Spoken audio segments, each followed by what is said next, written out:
delivered in story format, then you've come to the right place because that's all we do and we upload once a week. So if that's of interest to you, please hit the like button like it owes you money, but not too hard because we need it for next week's episode. Also, please subscribe to our channel and turn on all notifications so you don't miss any of our weekly uploads. Okay, let's get into today's stories.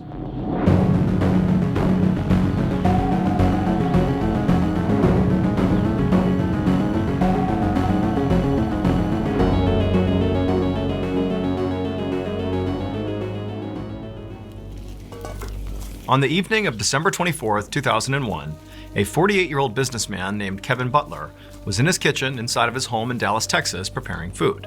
The following day, he was going to bring this food to a Christmas party at his friend's house. And as Kevin was preparing this food, he heard his friend Larry, who spent a lot of time at his house, call to him from down the hall. Now, Kevin didn't really hear what Larry wanted, but he could tell from the tone of his voice that, he wanted him to come over there right now. And so Kevin said, okay, I'll be there in a second. But then, after washing off his hands and beginning to walk down the hall to go see Larry, Kevin heard another sound that stopped him in his tracks. He heard the sound of two men's voices coming from outside of his house. The men sounded drunk, and they sounded like they were literally in his front yard. And also, Kevin thought he recognized the voices. And so instinctively, Kevin flew over to the door and whipped it open. And sure enough, it was Johnny Serna, one of Kevin's former employees, and Daniel Torres, who was Johnny's half-brother. These were the two men he thought he heard outside, and here they are. And even though Kevin was expecting to see them when he opened the door, it was like seeing them in real life was just totally incendiary. Kevin was immediately so mad. For several months, Kevin and Johnny had been in this very public feud over money. And in fact, Johnny at one point had even tried to steal from Kevin by forging a check. And so now Kevin looked right at Johnny and Daniel and goes, "Oh, what are you guys here to steal from me again?" And in response, Johnny didn't say anything. He just charged forward and punched Kevin square in the face. Kevin was so stunned that he practically fell over. And then before he could do anything, Johnny and Daniel had pummeled him to the ground and were kicking and punching him. And then they dragged him further into his house and slammed the door behind him. Kevin continued to try to get away, but he just couldn't. One of the brothers was holding him down. And then before long, one of the others had gone off and come back with electrical cord, and they tied him up. And then once Kevin literally was fully bound and couldn't go anywhere, the brothers went into the kitchen, got knives, came back, and they began stabbing Kevin over and over and over again. And as all this commotion was happening out in the living room, Kevin's friend Larry, who was right down the hall, heard the whole thing. He heard the sound of, the two drunk guys coming in. He heard the sound of Kevin clearly being attacked. And at first, Larry was terrified and didn't know what to do. But as he heard the sound of Kevin screaming out for help, Larry jumped into action, and he flew down the hallway and he charged out there, and he saw Daniel still on top of Kevin stabbing him, and Larry just went right after Daniel. Now, Larry was unarmed and really didn't stand much of a chance to begin with, but he did whatever he could to try to get Daniel off. He began biting and scratching him and doing whatever he could, but it wasn't enough. And eventually, Daniel overpowered Larry, and then before long, Johnny and Daniel were not just stabbing Kevin, but were also stabbing Larry. And so in the end, both Kevin and Larry, the two friends, were stabbed to death. And then after they were dead, Johnny and Daniel fled the scene. But what the two half-brothers didn't know was that even though they had just killed Larry, Larry had actually just made sure those two brothers would get caught. Because when Larry tried to fight Daniel off, he had literally bit Daniel and gotten Daniel's blood on his mouth. And ultimately, when the police showed up, they took the blood from Larry's mouth, and that was DNA evidence, and it led them right to Daniel. And so Daniel and Johnny were soon arrested and charged with murder. However, they were only charged with one murder. And that's because during the attack, when Larry flew down the hall to try to protect Kevin, well, he literally flew. Because Larry was not a person. Larry was Kevin's pet cockatoo, and he was named after Larry Bird. Kevin had adopted Larry 2 years earlier, and the two had become like best friends. And so when Larry heard his best friend Kevin being attacked, he flew in to try to help, and he wound up clawing and pecking at Daniel's head, ultimately getting Daniel's blood on his beak, which led to their arrest. Daniel Torres and Johnny Serna were both ultimately convicted of murder and sentenced to life in prison. What if I told you there was a boundless vault full of a million secrets, buried mysteries, and life-changing adventures just waiting to be explored? A place where stories lie in wait just a tap away. Well, that place is Audible. Imagine you're stuck in rush hour traffic, just staring at the sea of red taillights all in front of you, just wishing you could be home right now, but you can't because you're stuck here. Except you're not really stuck here. Instead, you've been, transported to this incredible world because you're in the middle of an audible thriller. And then before you know it, suddenly you're in your driveway, you've forgotten about the traffic, and you're just consumed by the story you're listening to the point where you don't want to get out. You don't want to go home because you're so engrossed. That's the Audible effect. From edgier seat thrillers to mind-warping sci-fi epics, Audible transforms words into boundless imagination and helps you live the experience. But Audible isn't just about entertainment. Audible offers a passage to self-discovery. Do you want to unlock the secrets of success from world-class experts? Done. Do you want to dominate your finances and transform your wellness? It's all here. Want advice to steer your career? Just press play. Build the positive habits you want in your life. But if you just want to simply live inside of a story, check out The Lost City of Z on Audible. Every time I listen to that, I get pulled into another world. It's incredible. So start positive habits and reach the goals you set for yourself with Audible. Start listening today when you sign up for a free 30-day trial at audible.com/Mr. Ballin. Okay, back to the story.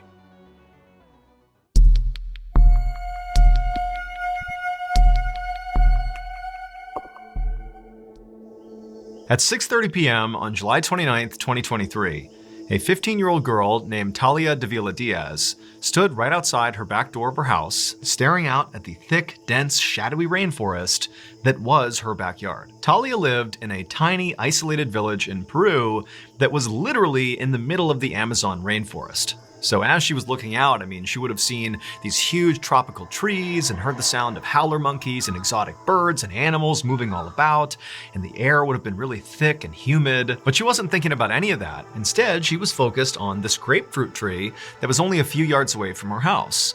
She wanted to go get a grapefruit and bring it inside and make juice for her family. However, Talia was scared. And she was scared for two reasons. The first reason was this was the Amazon, an inherently dangerous place, especially at night. There were loads of predators out there, like snakes and jaguars. But the other reason she was scared was that she was worried there could actually be something worse out in the rainforest, worse than any predators she was used to. And that was because over the last couple of weeks, people in Talia's village had been claiming they were seeing these shadowy figures lurking in the tree line with these bright green eyes that would occasionally seem like they were hunting the people of the village. Like anytime they went out, it was like these figures were kind of lurking off in the distance, but nobody knew what they were. The rumor around the village was that these shadowy figures were actually pelikaras, which translates literally to face peelers. People in Talia's village believed that pelikaras were foreigners who would kidnap locals and cut their throats and peel the skin of their face off and then sell their body fat on the black market. And the locals were so freaked out that pelikaras could be around that they began performing nightly patrols to keep the villagers safe. So Talia, again, was very scared to even leave her house at this point. But she was also trying to be reasonable. She'd gone out and gotten a grapefruit many times in the past. This was not some new behavior, so she's looking out and she sees the grapefruit tree and she knows there's a nightly patrol out right now, and I only have to go a few yards and get the fruit and get right back in the house. Like, how big of a deal could this possibly be? And so after taking one more look around and not seeing anybody or hearing anything that was out of place, she took a breath and then rushed out to the tree. She grabbed a grapefruit, and as she was turning around, she froze because her worst nightmare had just been realized. Now, standing between her and her back door were these two hulking dark figures. And one of them was like so tall, it was practically the size of a tree. And they both had these piercing, glowing green eyes. And they were looking right at Talia. And Talia was so instantaneously petrified that all she could do was just stand there and stare back into their green eyes. And as she did, she began to notice that their faces were grotesquely elongated, almost like they had masks on. And then before Talia could do anything, the really tall one began sort of gliding towards her. Not stepping towards her, but literally almost hovering off the ground towards Talia. And then suddenly, Talia was being grabbed and thrown to the ground. And the instant Talia hit the ground, these two figures descended on her and pinned her there. And then one of them reached down and pressed their hand over her mouth and her nose, and she couldn't breathe. And then she sees the other one is holding what looked like a box cutter or a knife, and they put it right up to her neck. And suddenly it's like Talia understands these are Pelikaras. They're gonna slit her throat. They're gonna kill her. And so she has this sudden burst of energy and she manages to push them off of her. And when she did, their hand came off her mouth and she screamed out for help. And she heard somewhere in the village voices yelling back to her, and then she heard footsteps and she knew it was the night patrol coming to save her. And so at this point, the figures released Talia and she scrambled to her feet and immediately ran towards her house right as the night patrol came bounding into her yard, and one of the men had a gun and he raised it and began shooting in the direction of the figures. And Talia, she's totally panicked and she turns around and she looks at her attackers and she's expecting them to, be fleeing into the rainforest. But instead, these dark figures, they were like levitating in the sky and they were looking down at Talia and the night patrol with their glowing green eyes as they literally began to levitate into the sky. And the whole time, the night patrol is firing repeatedly at these things and they just drifted off into the night and disappeared. Talia ultimately would not suffer any physical injuries from this encounter, but mentally, she was a wreck. And frankly, so was the rest of the people in her village, especially those who were on the night patrol and with Talia witnessed these figures with green eyes flying away into the sky. I mean, the fear in this village following this encounter was through the roof. And in fact, ultimately, the Peruvian government would get involved after this encounter and they would investigate to try to figure out, what happened to Talia.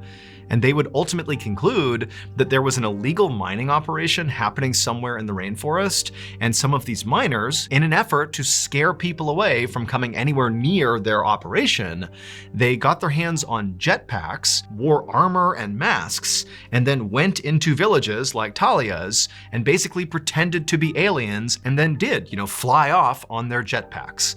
That is the official story as of right now. However, people like Talia and the other people in her village and many other people who live in the Amazon rainforest who have come in contact with these figures with green eyes, they say those are no miners. Those are either Pelikaras or they are creatures from another world.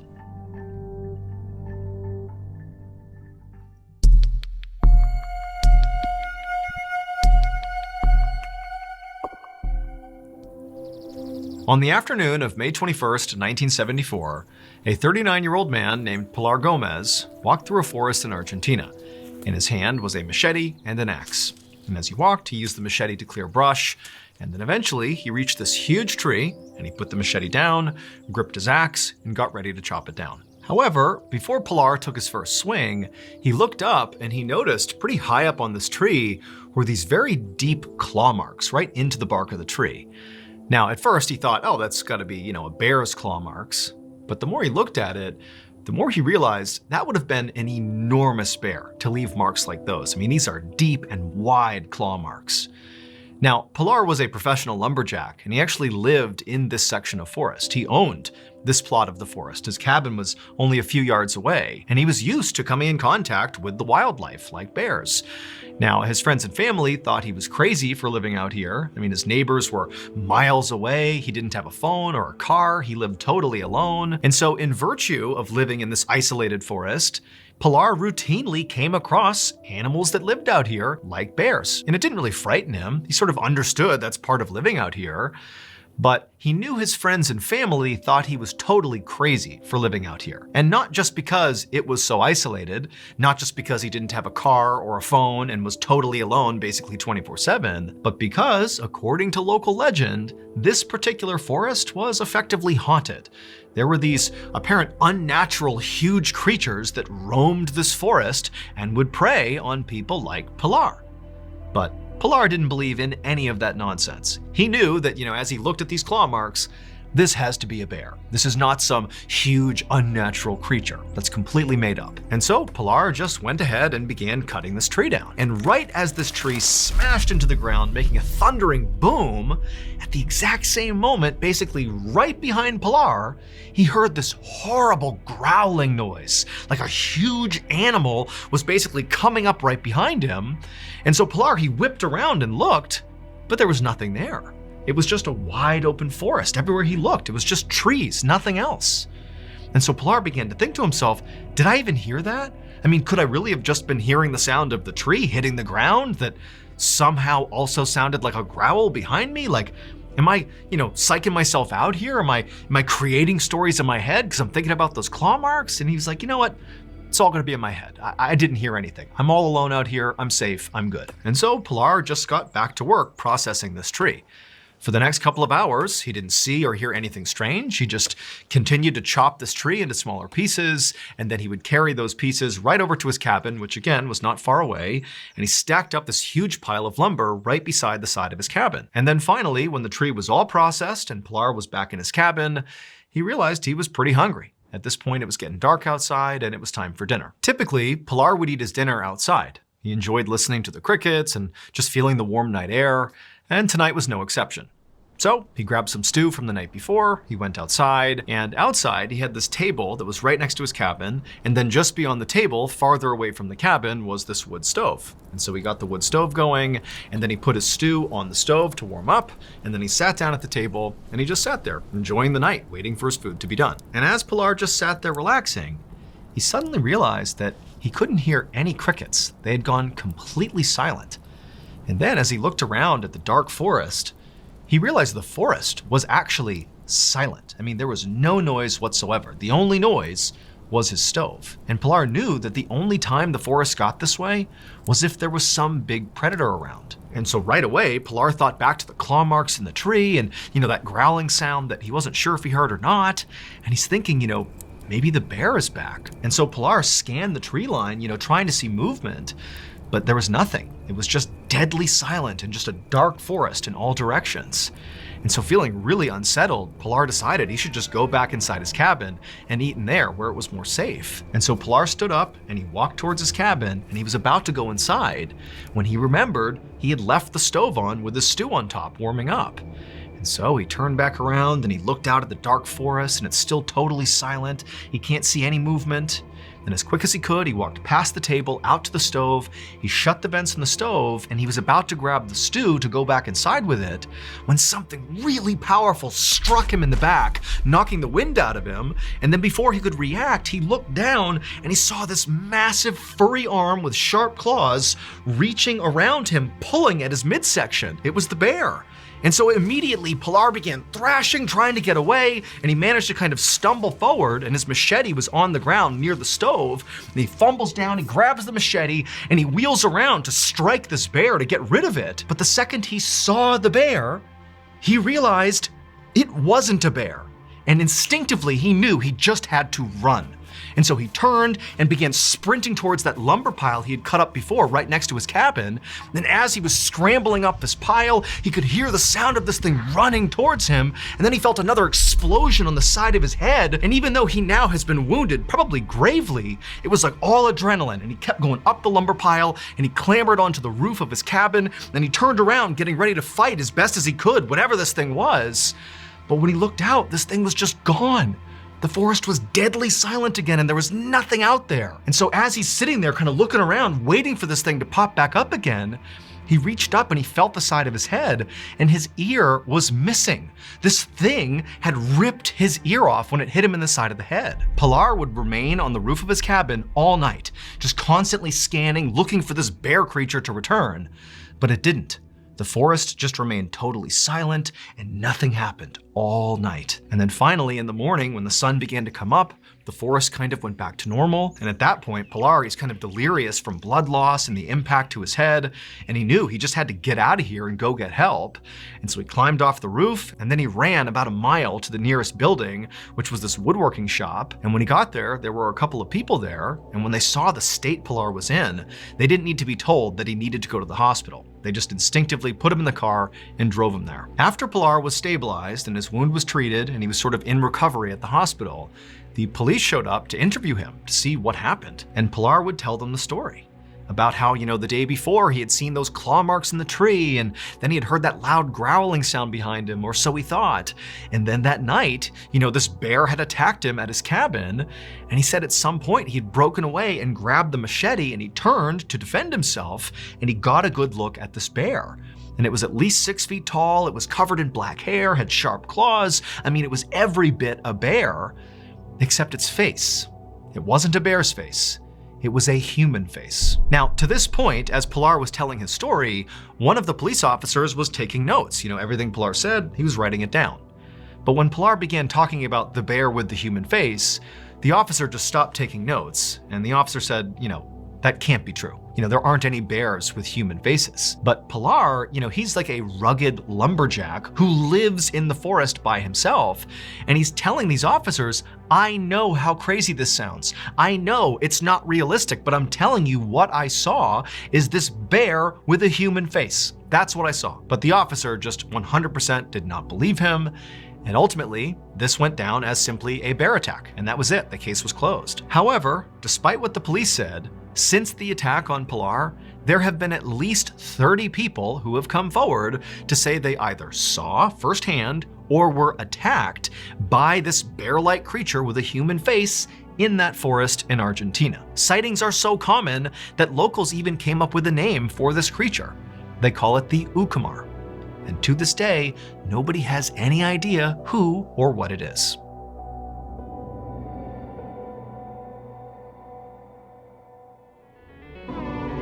In case you haven't heard yet, our newest graphic novel, Mr. Ballin Presents Where Nightmares Live, is available for pre-order right now. It contains another 9 heart-stopping, strange, dark, and mysterious stories, all based on real events. This was a passion project. It took a lot of time, a lot of people involved, from the artwork to the storytelling. I mean, this is a beautiful piece to add to your collection, so you gotta check it out. The book comes out on September 30th, but again, you can pre-order your copy at book.ballinstudios.com, or you can click the link in the description below. There are a limited number of hand-signed copies available, but those are gonna sell out very quickly. So please pre-order today, because remember, your nightmares are waiting. Thank you so much for watching. Let me know what you thought of today's episode in the comments. And remember, we have hundreds of videos for you to binge right now. But if you're looking for a recommendation from me of that one video that's worth your time, well, it's this one right here. So give it a watch. All right, until next time, see ya.